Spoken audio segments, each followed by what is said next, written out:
우리 지난 시간 마지막에 우리 서평 쓰기에 대해서 말할 때 크게 서평 쓰기는 두 개로 나눌 수 있다. 하나는 평론형 글쓰기와 하나는 감상형 글쓰기로 나눌 수 있다라는 얘기를 드렸었습니다. 평론형 글쓰기는 문학평론가의 입장에서 그 글이 좋았다는 것뿐만 아니라 어떤 것이 잘못되어 있는지, 그리고 어떤 것이 탁월한지, 그리고 문학사에서 어떤 사조에서 이 글이 나와 있는지라고 하는 아주 깊은 이 글쓰기라고 서평쓰기라고 할 수 있겠습니다. 그거에 비해서 감상형 글쓰기는 예전에 우리가 이 독후감 쓰듯이 말 그대로 내가 읽은 책에 대한 감상을 쓰는 것입니다. 우리가 서평쓰기를 하면 왜 어떤 유익이 있느냐 보면 우리는 많은 책을 읽습니다. 어떤 사람은 1년에 한 번도 안 읽는다는 사람도 있지만 어떤 사람은 1년에 수십 권의 책을 읽는다고 하는 사람들도 많이 있습니다. 그런데 어떤 사람이 몇 권의 책을 읽었다고 해서 그 사람이 무식한 사람이 아니고 또 어떤 사람이 수십 권의 책을 읽었다고 해서 그 사람이 유식한 것도 아닙니다. 제일 중요한 것은 뭐냐면 내가 그것을 읽었을 때 얼마나 내 것으로 만드느냐 하는 것이 중요합니다. 이것은 읽는 것하고는 별개의 문제죠. 내 것으로 만든다. 그러면 어떤 것이 내 것으로 만드는 것입니까? 도서관에서 빌려서 읽는 것보다는 내 돈 주고 사서 읽는 것이 내 것을 만드는 것입니다. 그리고 그것을 열심히 읽는 것이 중요합니다. 그런데 읽을 때 어떻게 읽을 것이냐? 저는 줄을 쳐 가거나 옆에다가 내 의견을 쓰는 것을 좋게 생각합니다. 여러분들 중에는 책은 예전부터 깨끗이 봐야 된다는 생각이 있어서 책을 줄 하나 안 긋고 글씨 하나 안 쓰고 마치 내가 산 책 그대로 가지고 있는 분이 있습니다. 성격이죠. 저도 예전에는 그랬습니다. 저도 책을 사면 정말 그 안에 아무것도 쓰지 않고 새 책처럼 갖고 있었습니다. 어렸을 때 그 생각을 했는데요. 그 이유가 있습니다. 뭐냐면 내가 읽은 책을 내가 다른 사람에게 줘야 되겠다. 내가 죽은 다음에라도 이 책을 기증하고 싶은데 거기에 막 줄쳐 있고 낙서돼 있고 그러면 누가 읽고 싶겠어요. 그래서 내가 꼭 잘 새 책처럼 보관했다가 내가 죽든지 아니면 책이 많아서 다른 사람에게 도서관에 기증을 하든지 어쨌든 이 나만의 새 책을 갖고 있다가 다른 사람들을 위해서 줘야 되겠다는 생각으로 그렇게 책을 아주 새 책처럼 사용했었습니다. 그런데 지금은 어떠냐면 지금은 도서관에서 내가 읽은 책들을요 기증받지 않습니다. 요즘에는 다 전자책 시대가 되어가지고 내가 글을 책을 많이 갖고 있어도 그것은 아무데도 받아주지 않아요. 그리고 지금도 책이 많이 나오고 예전에도 많이 나왔는데 내가 읽은 책을 어떤 사람이 관심 가지고 읽겠다 그런 것도 사실 어렵죠. 그런데 어떤 때 책이 값어치 있느냐를 또 생각해 봤더니 어떤 사람은 자기 아버지가 책을 읽었는데 자기 아버지가 줄을 치고 옆에다가 깨알같이 글씨를 써놓았던 것이 이제 아버지 돌아가시고 나서 서재를 정리하면서 이렇게 보았답니다. 그런데 그 자식이 그걸 보고 책들 그냥 옛날 책들이니까 버리려고 하다가 그것을 보면서 책을 찾아 읽으면서 똑같은 책을 읽으면서 우리 아버지는 그 시대에 무슨 생각을 했나 하는 것을 알 수 있던 계기가 되었다고 합니다. 부모 자식 간에 말이 잘 안 하지 공부 열심히 했냐, 밥은 잘 먹었냐, 회사 잘 다녔냐 그냥 그 정도 얘기하는데 아들을 데려다 놓고 딸을 데려다 놓고 문학 작품에 대해서 얘기한다고 한들 여러분 유산이 엄청나게 많이 있는 분이면 자식들이 아주 밑줄까지 쳐가면서 듣겠지만 그렇지 않으면은 그냥 뭔 얘기를 하겠습니까? 그죠? 근데 그게 부모의 유산이 돼서 아버지가 읽은 책을 자식이 읽으면서 세대가 이어지는 그런 경험들을 하는 것을 보았습니다. 그리고 책은 잘 기억할 것 같은데 금방 잊어버려요. 그래서 저는 방향을 바꾼 게, 이 책은 내가 줄을 치고 동그라미를 치고 선을 그으면서 완전히 내 것으로 만들어야 되겠다. 그러니까 무슨 수학 공부할 때, 영어 공부할 때 그렇게 했던 것처럼 그렇게 해봐야 되겠다라고 하니까 무슨 일이 생기냐면 그 책에 대해서 애착이 생겨요. 새 책은, 아무것도 안 쓴 책은 그냥 그만이에요. 잊어버리면 또 새 책 하면 되니까요. 근데 내가 줄 쳤던 책, 거기에다 옆에다가 이 커멘트를 달았던 책들은 그게 너무 아까워요. 잊어버리면 정말 아까워요. 내용은 다 유치한 내용이지만 그런 생각이 들었습니다. 그래서 책을 읽고 줄치고 그리고 내 느낌을 적는 것, 그것이 많은 책을 내 것으로 만드는 방법 중에 하나입니다. 그리고 더 중요한 것은 책들이 너무 많아요. 어떤 책은 제목이 전부인 책도 있습니다.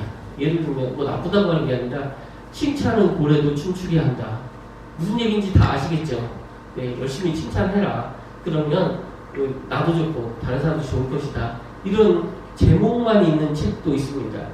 어떤 책은 중요한 부분에 줄치려고 하는데 내용 한 장 한 장이 다 중요해가지고 나중에 줄치다 보니까 이거 계속 쳐야 되나? 왜냐면 그 책 전체가 다 줄도 쳐져 있을 것 같아가지고 그런 책들도 있습니다.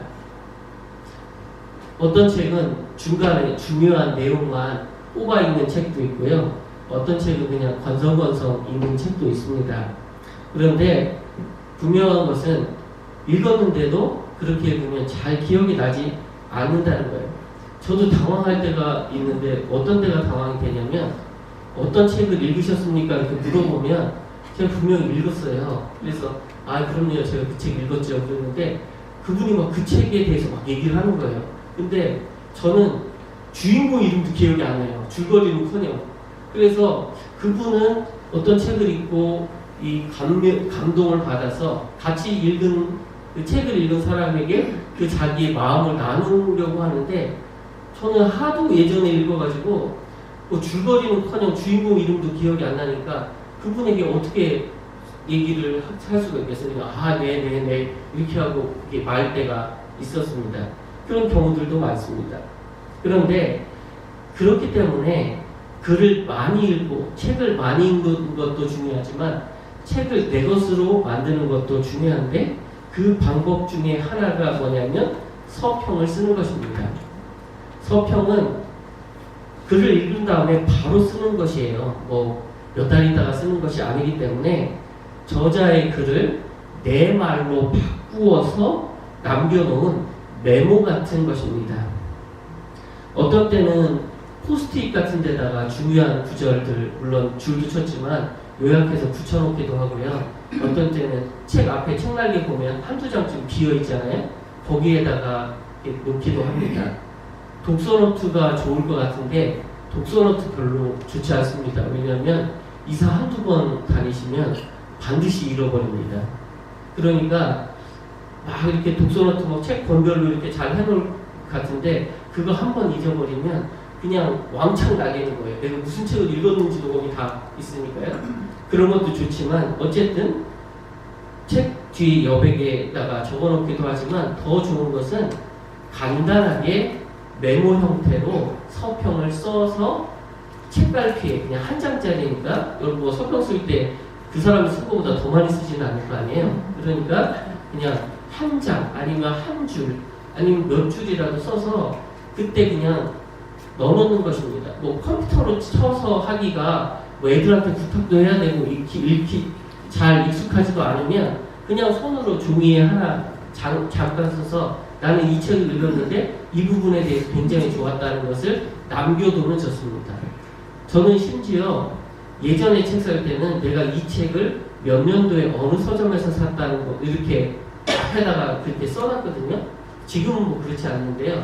예전에 대학 처음 들어가고 내가 이 책을 몇 년도에 어디에서 샀다 간단하게만 적어놨습니다. 그런데 그게 기억이 나요.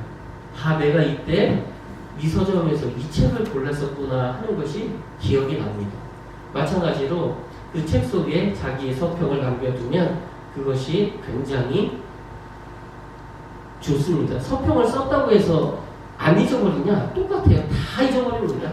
내가 쓴 서평도 뭐 언제 뭐 쓰셨죠? 하나도 기억이 안 나요. 뭐 신문에서 어떤 글을 읽었는데 잘 읽었습니다. 그러면 근래에 쓴 것만 기억나지 나머지는 기억이 안 납니다. 저도 책 서평을 한 3년 썼고요. 그 다음에 개인 칼럼 한 2년 썼고 지금 다시 서평이 쓰기 시작하는데요. 예전에 했던 거 잘 기억이 안 납니다. 그렇지만 그것을 찾아볼 수는 있습니다. 그리고 그걸 찾아보면 내가 정리한 책이니까 저자의 내용과 다르다고 하더라도 내가 이해한 게 거기에 담겨 있습니다.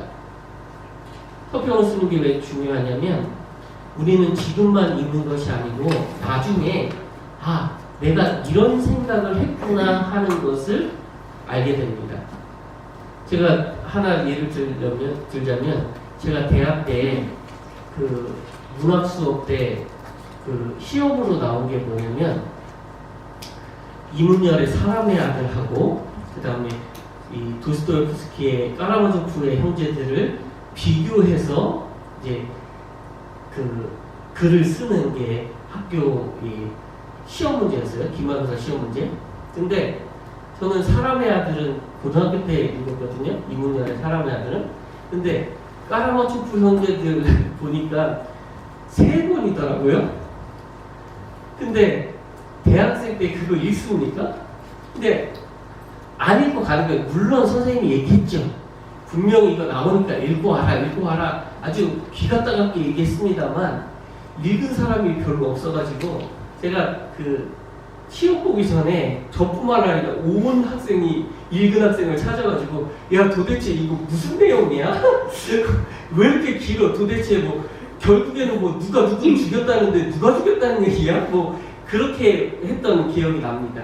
근데 제가 어떻게 썼는지 하여튼 점수는 잘 받았어요.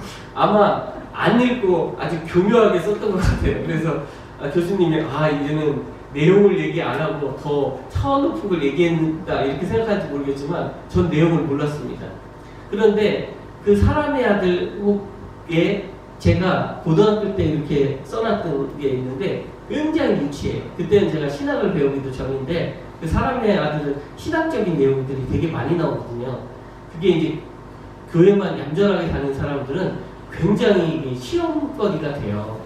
그 신에 대해서 회의를 하고 신학생이 회의를 하고 또 뭐 어려운 신들 얘기하면서 뭐 기독교도 뭐 그 중에 아주 아니냐 뭐 이렇게 얘기하면 아주 곱게 교회만 다니는 사람들은 진짜 이런 거야? 내가 믿고 있는 게 잘못된 거야? 이렇게 회의를 하기도 하는데 그때 그 써놓은 글들을 참 챙겨보게 됩니다.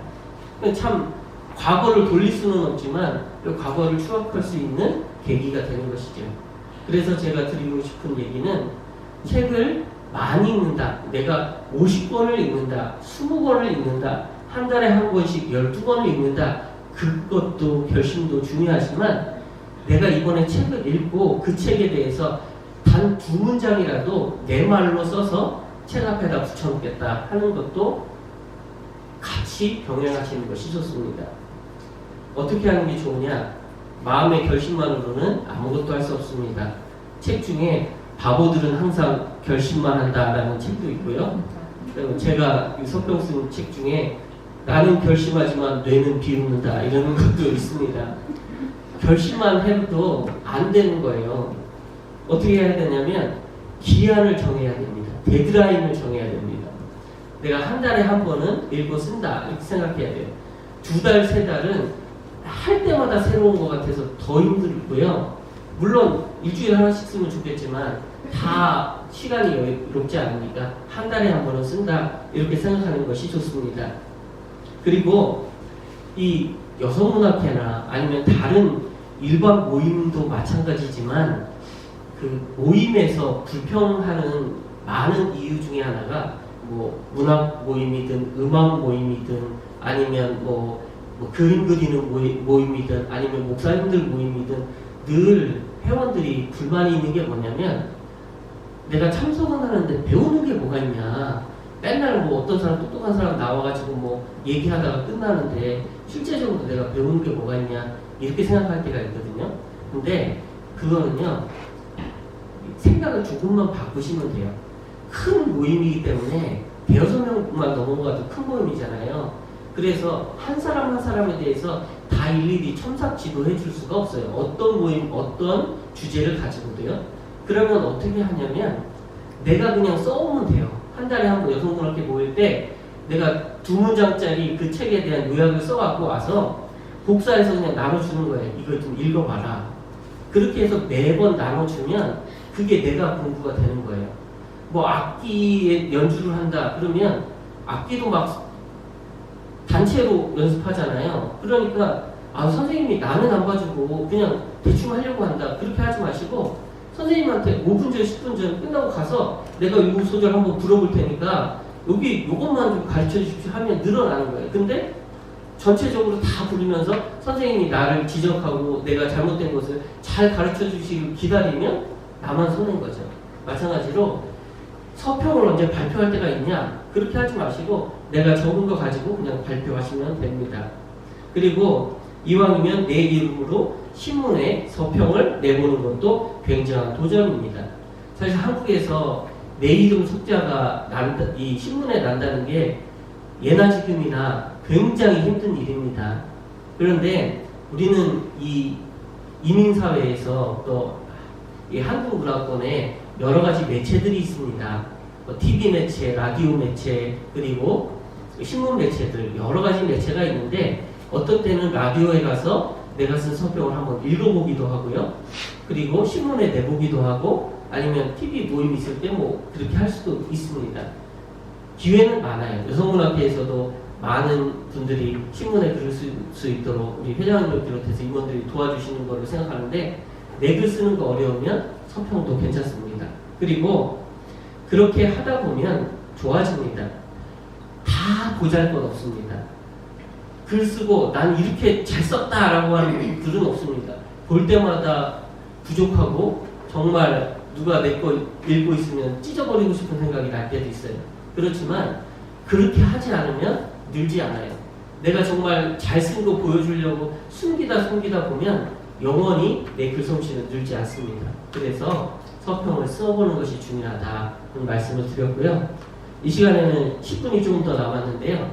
서평 쓰기는 그럼 어떻게 하느냐 여태까지 얘기는 들었는데 집에 가서 써보세요 그러면 지금부터 또 시작이잖아요. 어떻게 써야 되나. 그래서 제가 잠깐이지만 이 실제에 대해서 함께 나누어보려고 합니다. 전체적인 내용을 보겠습니다. 저는 어떻게 서평을 쓰느냐 다른 분들도 마찬가지겠지만 다른 방법도 많이 있겠지만 오늘은 제가 쓰는 방법을 알려드리면요. 첫 번째로 서론이 있죠. 서론은 들어가는 말입니다. 내가 이 서평을 어떻게 시작할까 하는 것이죠. 그냥 넘어갑니다. 그리고 중요 단어가 있습니다. 그러니까 내가 글을 읽으면서 중요하게 생각하는 단어에 줄을 쳐놨다가 그 중요한 단어 중심으로 연결하면 됩니다. 그리고 읽은 후 첫 느낌 어땠는지 그리고 그 책 중에서 중요한 문장은 무엇인지 내가 이거 따옴표해가지고 먼저 내보내고 싶다 하는 문장 있잖아요. 그 문장을 보시고 그 다음에 서평을 쓰려면 나는 이 책 읽었지만 서평만 읽는 사람도 있을 거 아니에요. 그럼 그런 사람들이 뭐를 소개시켜줘야 되냐면 글 쓴 사람이 누구인가 그리고 그 내용은 뭔가 아주 막 많이 쓸 필요 없고요. 간단하게 내용도 간단하게 하는 거죠. 왜냐하면 그 다 알고 싶으면 그 책을 읽어야 되는데 나는 그냥 서평을 쓰는 사람이니까 그렇지만 아예 내용을 안 얘기하면 도대체 이게 수필인지 시인지 뭐 추리소설인지 모르잖아요. 그러니까 간단하게 내용 요약을 하시면 됩니다. 그리고 이것을 읽은 다음에 나의 경험 저자는 이렇게 썼는데 나는 내 경험이 있을 거 아니에요. 뭐 첫눈에 대해서 얘기했다 그러면 어떤 시인이 첫눈에 대해서 엄청나게 멋지게 얘기했지만 나도 첫눈에 대한 뭐 느낌이 있을 거 아니에요. 그럼 내 얘기도 한번 써보고요. 마지막으로는 결론을 내리게 됩니다. 그 글을 맺으면서 이 책이 나에게 어떤 영향을 주었는가 하는 것을 알게 됩니다. 근데 이 시간에는 그러면 우리가 어떤 책을 가지고 서평을 써봤으면 좋겠는데 그러려면 책도 그냥 똑같이 사셔야 되고 한 달 동안 읽으셔야 되고 또 읽으라고 해도 저같이 안 읽는 분들이 더 많을 테고 와가지고 무슨 내용이야? 이렇게 하실 분도 계실 테니까 간단하게 우리 회원이 쓴 수필을 한 편 가져왔는데요. 그 글을 읽으시고 한번 말씀을 나눠보겠습니다. 칭찬하라는 게 아니고요. 지금부터 시작하는데 뭘 시작하냐면 이거 읽으면서 중요한 단어에 동그라미 치고 그 다음에 중요한 문장에 그냥 밑줄만 그으시면 됩니다. 한번 한 5분 정도 읽으시면서 중요한 단어 동그라미 치고 그 다음에 손병 쓰기 실제 빅칸에다 쓰시고 중요한 문장이 있으면 한번 같이 적으시고 그렇게 한번 해보시죠. 일단 그냥 마음 편하게 글 한번 읽어보세요. 저는 이 서평 쓰기를 하면서 중요 단어로 고국 방문, 가장 순수하던 때, 마음의 강물이 흐르는 소리, 향수, 고향 냄새, 그리움, 그리고 삶의 순리, 동심, 친구 이런 거를 적었고요. 중요한 문장은 이 프로스트의 걸어보지 못한 길을 해놨습니다. 그래서 저는 이거를 시작을 어떻게 할 거냐면요. 따옴표로 시작합니다. 노랗게 물든 숲속에 두 갈래 길이 있었다. 그래서 나는 사람이 덜 받은 길을 택했고 그것이 내 운명을 바꾸어 놓았다. 하고 프로스트 한 다음에 한 칸 띄우고 그 다음에 서론으로 들어갈 겁니다. 저는 서론을 어떻게 들어갈 거냐면 이제 내가 이 글하고 연결점을 만드는 거잖아요. 이거를 뭐라고 하냐면 이 문학적 허용이라고 해요. 이거 너 진짜냐 가짜냐 이거 물으면 안 돼요. 이거 문학적 허용이니까요. 어떻게 하냐면 전화 걸 일이 있어서 핸드폰 전화번호 주소록을 보니 한번 정리해야 되겠다는 생각이 들었다. 중요해서 분명히 입력해 놓은 번호일 텐데 어떤 번호는 알고 있어도 전화하기 민망한 번호도 있고 어떤 번호는 잘 기억이 나지도 않는다. 이게 서론이고요. 근데 읽은 후 첫 느낌은 그 다음에 어떻게 이어지냐면 나는 어떤 사람들과 살고 있는가? 거의 대부분이 미국에 온 후 생긴 인간관계다. 아무도 아무런 사람 없이 미국에 왔는데 이제는 제법 관계라 할 만큼 사람들을 알아간다. 한국의 전화번호가 점점 줄어들고 어릴 적 그렇게 죽고 무살던 친구들은 다 어디에 있는지 모르겠다. 여기가 이제 어릴 적 친구라는 그 제목하고 연결이 되는 거죠. 저자하고 전혀 딴소리를 하면 안 되니까요. 그러면서 캐런정 수필집 숲속의 대화 중 어린 시절 친구의 글을 읽었다. 저자인 캐런정은 경북 대구 출생으로 한맥문학과 수필 시대를 통해 등단하였고 시집 2권과 수필집 2권을 내고 미국 애틀란타 여성문학계에서 활발하게 활동하고 있다. 그리고 내용 요약은요. 나의 이 어린 시절 친구의 내용은 저자가 고국을 방문하면서 어린 시절 동창들을 만나는 이야기다. 잠시만의 시간인데도 어색함이 거치고 같이 동화되는 느낌을 받는다. 갈래머리 소녀였던 철봉과 고무줄놀이를 하던 소녀였던 시절을 추억하고 또한 지금 미국에 와서 여성문학회를 통해서 글쓰기를 통해서 이민생활에 윤활유를 얻고 있다. 이렇게 30분이 지났습니다. 이렇게 그렇게 하고 있다. 그리고 이제 나의 경험이잖아요. 내용 요약을 했으니까요. 나의 경험 오면 그를 통하여 어린 시절 친구에 대해서 생각해 본다. 어릴 적 TV에서 댐 공사 때문에 숨을 위기에 처한 사람들이 안타까워하는 모습을 보면서도 얼마나 안타까운지를 잘 몰랐다. 그런데 내가 자라는 곳도 너무 많이 변해서 사람들이 한국에 오면 네가 알고 있었던 것은 하나도 남지 않았을 거라고 말한다. 소문을 보고 나도 고향을 잃어버린 것이 아닌가 하는 생각을 한다. 저는 세종시 사람인데요. 그래서 제 원래 조치원인데 조치원하고 공주지역 다 세종시로 만들어져 가지고 제가 아는 것이 아무것도 안 남아 있다고 합니다. 전부 다 예, 행정도시로 만들어 가지고요. 그래서 결론은 이렇게 되었어요. 이제 어린 시절 친구고 중요한 것들이 이제 고향 냄새 그리움이잖아요. 제가 썼던 게. 그러니까 세상은 변한다. 나의 추억을 위해서 고향이나 친구가 변하지 않고 몇십 년 그 모습 그대로 있기를 원하는 것은 이기심일 뿐이다. 세상도 변하고 사람도 변한다지만 나는 한결같은 사람이 되어야겠다는 생각을 한다. 그리고 앞에 프로스트 얘기했잖아요. 그러니까 그거 연결돼서 두 갈래 길에서 사람이 덜 밟은 길을 걸어오는 어떤 이에게 나는 웃으며 반길 수 있는 사람이 되기를 바란다. 이렇게 하고 하면 이게 서평이 끝나는 거거든요. 그러니까 이건 여러분들이 충분히 뭐 개인적으로도 많이 쓰실 수 있지만 이런 그냥 서평이 어떻게 시작되냐 한 8문장 정도 하면 딱 돼요. 그래서 내용 요약이 좀 더 길을 수가 있고요. 어떤 거는 서론과 첫 느낌이 하나로 될 수 있고요. 보통 8문장에서 7문장 하면 신문에 기고할 분량이 딱 됩니다.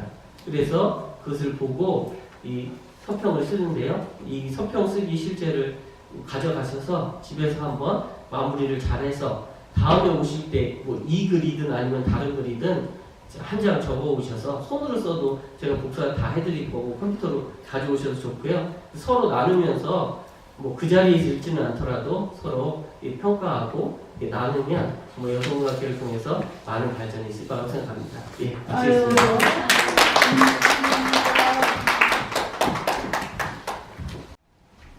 우리 미국을 떠난 가족, 한국서부터 그냥 가나다, 호주 뭐 등등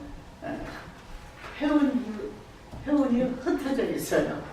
그리고 이 지역에서도 미국에서도 너무 광범위하게 계시기 때문에 참 모이기가 힘들어요. 그렇지만 꼭 한 번은 잘 모이는 날이 있어요. 시와 음악의 밤.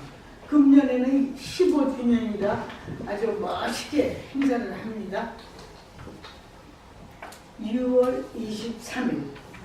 작년에 같은 장소고요. 같은 장소를 또 택한 이유는 그 미디어 정리가 잘 되고 정말 깨끗이 잘 나와요. 그래서 그냥 그곳에서 하고요. 그동안 좋은 글들을 많이 썼는데 요새 보니까 막 5줄 시도 신문에 막 올라와요.